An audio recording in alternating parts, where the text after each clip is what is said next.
All right, here we go. In frigid expanse of the North Atlantic, between Iceland and Scandinavia, lie the Faroe Islands.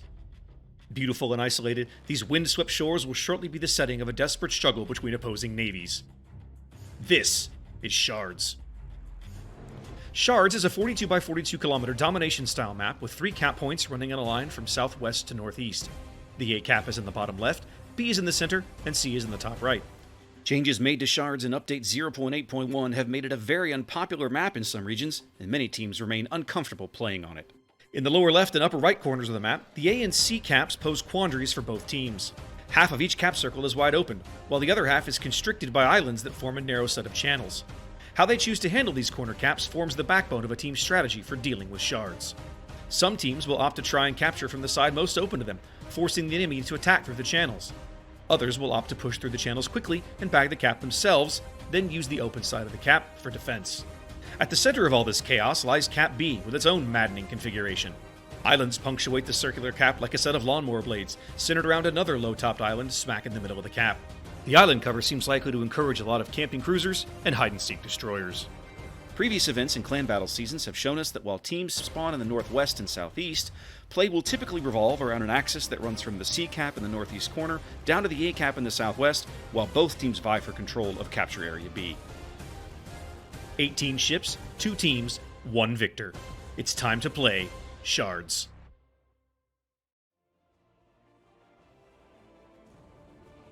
All right, welcome to Shards here for Game 2 of this best-of-3 match between TXT and Squad in the top 16 of King of the C9 here on North America. Here we are again. Yeah, the only real change that I'm seeing here is that Maduin has dumped his Des Moines for a Stalingrad, and that seems to be largely it. Well, no, you've got a Gearing and a Shimakaze. Well, we have a Gearing and a... That's right, that's right. Of course, Bullet Justice taking the place of the bot Shimakaze we had in the last game. That's no longer a thing. So, yeah, it looks like we see Domain dropping the Kremlin in favor of a Montana. This time around, there's only... no, there's 2 Yoshino still. 2 Moskvas, Stalingrad, Summers, and Shimakaze, just like the last match. And these guys are opting to go basically a full split. DeShizer with an early smoke there, checking his stats. I see that. I wonder if that was an accident or intentional. He's trying to cover the approach of a battleship or something along those lines. Hard to say. Well, what they're trying to do is right behind that smoke is Weezer in the Moskva, and they want to make sure that they can get him up and behind this island safely. Yep, they want to get him up to behind that island in E8. Okay. Correct. Now, behind Weezer, also behind the smoke, is Domain in the Montana, and then all the way up on the 10 line is Dvorkman in the Yoshino. TXT going for a heavy A-B split here. Basically, you have Des Moines and Homicide's Kremlin both on the north side of this island of the lawnmower blade at B. And I think Homicide is going to drive up far enough until he gets his bow ducked in. Kremlin, the other Kremlin, that's Apache. Mikhail's Stalingrad, Invisible Hand Stalingrad, and that's Bullet Justice's Gearing into C are all up at C, as the remaining Shima, Stalin, and Yoshino are all set up down at A in a kiting position, ready to just, damage and slow down anybody trying to push through A. They've got eyes now on Domain's Montana. Torpedoes coming into the cap looking for Bullet, but those are well astern of him. Yeah, but Bullet is spotted right now on spotted Moskva somehow. radar. I was going to say, somehow he's spotted, and he's aground. This is going to go very, very badly for him because he's not able to maneuver right now, or at least he's going to have to maneuver a little more predictably. Right. Even DeShizer's Shima getting in on the action, lobbing shells from way back on the 10 line. He might as well, though I think he's too far away to be really effective with his guns. Agreed. He doesn't seem to land any shells, but Justice coughed up about 40% of his HP there early. He is still ticking up the cap. Is the radar expired? Yes, radar is now out. Okay, well, he should be able to bag that cap then. There's no one else that can spot him. Of course, the Shima does outspot him, but he knows for a fact now that DeShizer is not near enough to the cap for it to make a difference. Exactly, yes. Homicide's Kremlin in B. Summers is Stug Summers also in B. Big staring contest here. B going nowhere. As TXT does bag the C cap early and will start working out a small lead. It's an interesting decision to put the Kremlin in the typical Des Moines/radar cruiser spot. It is. Well, he's backed up by a radar cruiser. Yoshi's Des Moines is 100 yards, if that, astern of him. Just chilling. Just sitting there. What's interesting, though, I'm wondering how long before TXT realizes this push at A that they're set up to kite is not coming. Because we saw the Moskva briefly. He's set up. The Summers is in B. They have 4 or 5 ships up at C. We haven't seen the remaining ships, but it's pretty clear. Okay, there it is. Harley's Kremlin now spotted on the edge of the A cap. And so I'm sure they'll start lobbing shells at her to try and just slow down that process as soon as she starts to get into that cap. And that's about to happen. Yeah, here they come. Yep. The Yoshino is a perfect ship to do that. Yep, and it's also got those torpedoes to reach out and touch her, too. Well, you've got not only that, you've got the 20-kilometer torps off the Yoshino, you've got Merck's Shimakaze down there as well. B going nowhere, A not going anywhere quickly. TXT continuing to tick up C here. 5 minutes gone on Shards. Apache, very aggressive play, pushing in. Oh, uh-oh. Bullet just got radared here by Weezer. Ooh, he's in a bad position for that to happen, too. The Montana's probably... Yep, here comes the Montana salvo. This could be unfortunate. He's not joggling his throttle very well. Oh, my lord. Oh, boy. He took about 8 overpins there, but what a hammer job.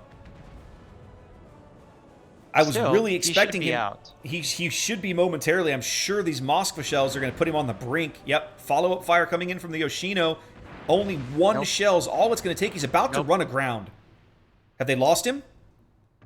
They get him anyway. Nope, they got him. Get him anyway. He moved up very aggressively trying to get torpedoes on Weezer's Moskva, and it doesn't look like he's going to get anything in exchange for losing his ship. Nope. Bad trade. Bad trade indeed. Thank you, Johnny Depp. Although, now that the Stalingrad invisible hand is spotted, that means it's time to kite away at sea. Dvorakman is... Well, he's taking some hits, but now he's getting positioned to turn south. Despite being down a ship, TXT still holding a very small lead. A big, nasty salvo of Shimakaze torpedoes now coming in on Homicide and Yoshi. Yoshi might be able to find a way to not eat these. He's going to take 1. Takes 1 in the very stern. Now, we haven't seen him at all, which means that squad just discovered that there's a ship over there behind Homicide. Indeed. That torpedo salvo should give them that clue. There we go. Okay, Yoshi spotted now. I was going to say, unless Yoshi has radared earlier, and obviously Stug would have called that out to his team. Yep. DeShizer's Shimakaze must be radared now as he runs due east along the E-line, trying to get back into hard cover away from this Des Moines. It's probably Stalingrad. I assume the Summers is still in B, isn't he, Zath? Yeah, Stug is still there. Obviously now there's no way in heck he's going to try to YOLO torp Homicide. He's not, but what's interesting to me is that by keeping him pinned in that position, they're taking his torpedoes out of the match. Yes, now Weezer is backing a little too far. Weezer, yeah, that's a little too far here. Here come the AP shells. Yep, that's Des Moines AP. You know the Kremlin is just salivating at a chance to get a salvo off. Here come the Kremlin shells. He just pulled the trigger, and nothing. Oh. Trolled by Weezer dispersion. Got really lucky there. Well, Weezer got lucky. He is on a double fire, but he did get lucky. He didn't get deleted off the board in that moment. Big hit from the Stalingrad up on the top there. Indeed. Invisible hand, So Stalingrad in a great flanking position. Apache's going to take a torp, isn't he? Yes. Yep, going to take 1 in the stern. And he's on a triple fire, or at least a double fire. Just put it out. Just repaired the whole thing. Focus fire being called on my kill. Well, although Weezer is trying to get Kill back is on about fire. to eat one of these torpedoes. Oh, big time. That's huge. He can't afford to lose those HP. He's out. They're going to get him. Yep. There he goes. Two ships. Dvorkman with that salvo. Yep. 2 ships down now. TXT's early cap point advantage slipping away here. B going nowhere. They've taken the Summers out of the game, but it's costing them a battleship and a Des Moines to do it. Feels like a bad trade. There we go. They finally bagged their first kill of the game here, picking up Weezer's Moskva. But Apache's under a tremendous amount of pressure now. Lots of focus fire coming in on him as their C push has dissolved into just a Stalin and a Kremlin that they have to try and salvage. And Domains Montana is pushing back up the 10 line. Yeah, I don't know how smart this is, but I mean, he's getting a broadside hit on the Kremlin. Well, he just gave up a huge hit to the Kremlin. He's going to give up more big hits to the Stalingrad. Oh, Apache's going out. This is a beautiful Shimakaze salvo. You're done, sir. The 1-2 punch. Indeed. And now that leaves Invisible Hands Stalingrad, the last surviving TXT ship up here. Feels bad. Like, I don't know about this. They're dispatching the Des Moines. The Des Moines is leaving B. Yoshi's Des Moines is now headed north. He's radared Stug just to get some eyes on him, as Homicide has now pushed through the B cap around to where he can put shells down on Harley's Kremlin. But Harley's got a much better angle for this engagement. Yes, she does. The other She's problem, ready for blood. The other problem is that Homicide now has 2 very valuable targets to be shooting at, and he's not giving a. He seems to be suffering from a bit of indecision. His guns are searching, like he's not sure who to shoot at. 9 minutes to play. Well, Stug is. Go ahead. Stug is getting ready to back up and throw some torps his way. Why not? Mm-hmm. Why not? 2 ships down. 9 minutes to play here on Shards. TXT doesn't look nearly as sharp this game as they did in game 1. Nope. I think they need to bring a bot back. Oof. Oof. Big hit on Yoshi's Des Moines. Could have been bigger. Could have been I was bigger. Surprised, actually. Merc's Shimakaze now is in about F4, trying to put torpedo. Where are these torpedoes going? Oh, he's torpedoing the smoke, the Summers smoke. He assumes that the Summers is reversing to try and get an angle to put torps in on Homicide. So Merc is putting torps from the other side of the cap into that smoke. There we go. Stug is now radared, just trying to drive him out of that cap and prevent the torpedo angles that they suspect are coming. Mm-hmm. My goodness, Invisible Hand up on the 10 line might win his duel with Domains Montana. He just did. He does. Wow. That's a huge, huge loss for Squad. Hand is still very exposed up there, but it's just him and the Yoshino now, basically. Yeah, he should use the American torpedo. Big hit there on Yoshi. Ooh, wow, yeah, Yoshi down to 2,500 HP, more Moskva shells coming in. He doesn't even seem to know that they're coming. He's turning out now, trying to angle. They don't land, but he's giving up a great shot to the Yoshino, and honestly, Yoshino's HE alone is enough to polish him off at this level. Oh, yeah. And does so. Ugh.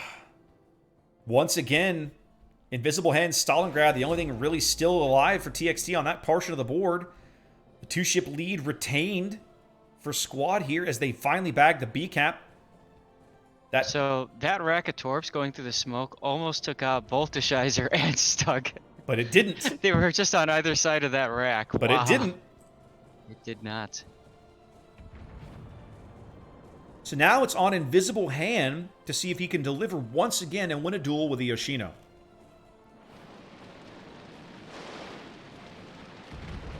Well, the Shizer's got to be careful not to get himself radared, though. He's very low.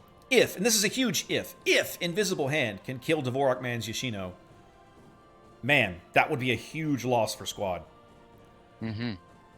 Take a look at B. We got some torps coming through. Well, there's lots of torps coming in, and there's a lot of ships coming in now. Merc's there. Madruin's Stalingrad is there. Madruin's going to eat at least one of these. One on the mid. He's going to eat. Actually, he's going to eat a second from the follow-up salvo. This is going to be 2 Shimakaze torps on his belt. Plus another one on Homicide. Plus another one on Homicide. That's a great torpedo salvo.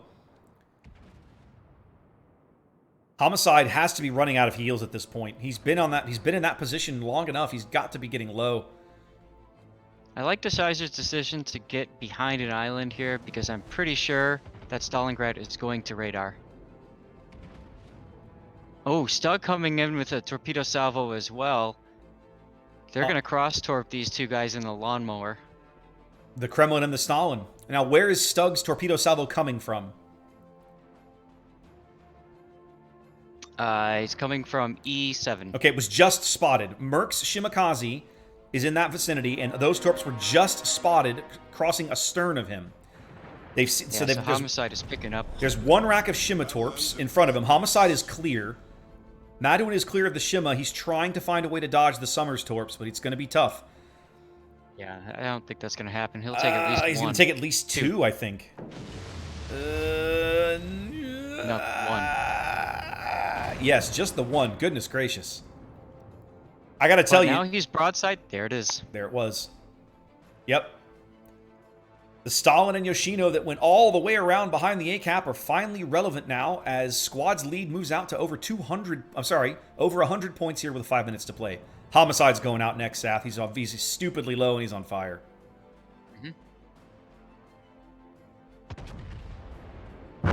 Yep.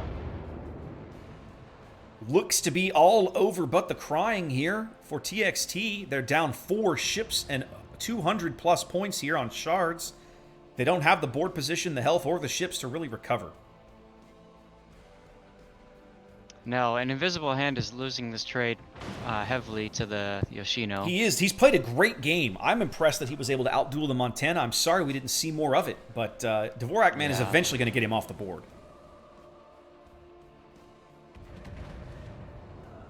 I tell you what, Zath, for me, the MVPs of this game and possibly the match so far, the Shizer and Stug and their coordination with the cross-torping is phenomenal. It's a thing of beauty to watch. Absolutely. As Invisible Hand gets set on fire and has the DCP. Yep, he already did get his repair off. He's sailing into torpedoes now, but he dodged one salvo of Summers, and there's the other one. He dodges those as well as they do light him on fire again. Yep, Merc now being spotted on radar. Merc's actually the healthiest ship they have left. There goes Invisible Hand. He does finally get Dvorak Man's Yoshino, though. Goodness, what a game Invisible Hand has played. He's responsible for all 3 kills that TXT has. Wow. So in other words, he's going to save his star. Yeah, he's definitely the guy saving his star in this game. Tell you what, I love the engine sounds of these destroyers. I was just listening to the chug chug chug chug chug chug chug chug of the Shimakaze. It's awesome. Zer's Yoshino trying to hang on and do some more damage here on the as he kind of runs the border on the A line, but he's burning, trying to get the last couple salvos out. He did put one torp into each of the Yoshino and the Stalingrad, but nope. Time ticking away. Merc, the last survivor here. Our victory depends on you. Simply a question of who he runs into. He seems to be out here looking for the Summers. Summers was smoked up over here a minute ago. We see the smoke still on the board.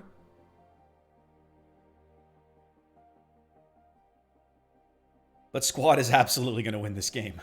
We're going to a game 3, Zaf. Yay, rubber match. All right. Game 3s are always exciting. Always interesting.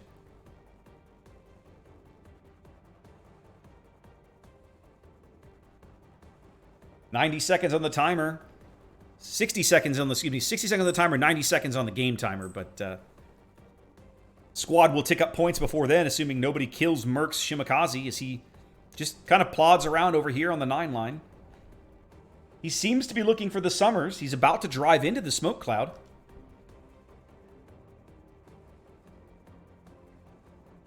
Uh, 30 seconds.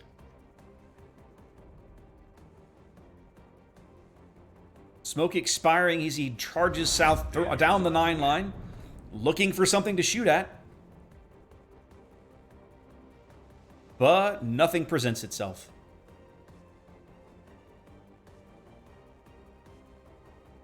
Ghost doing one final radar. They're pinging with RPF. Stug is throwing some torpedoes out. There's I mean, 5 6 seconds left. so- This is over. Congrats to Squad for a strong comeback and picking up Game 2.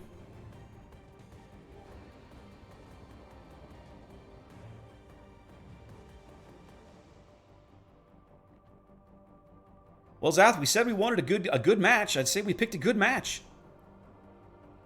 I think so.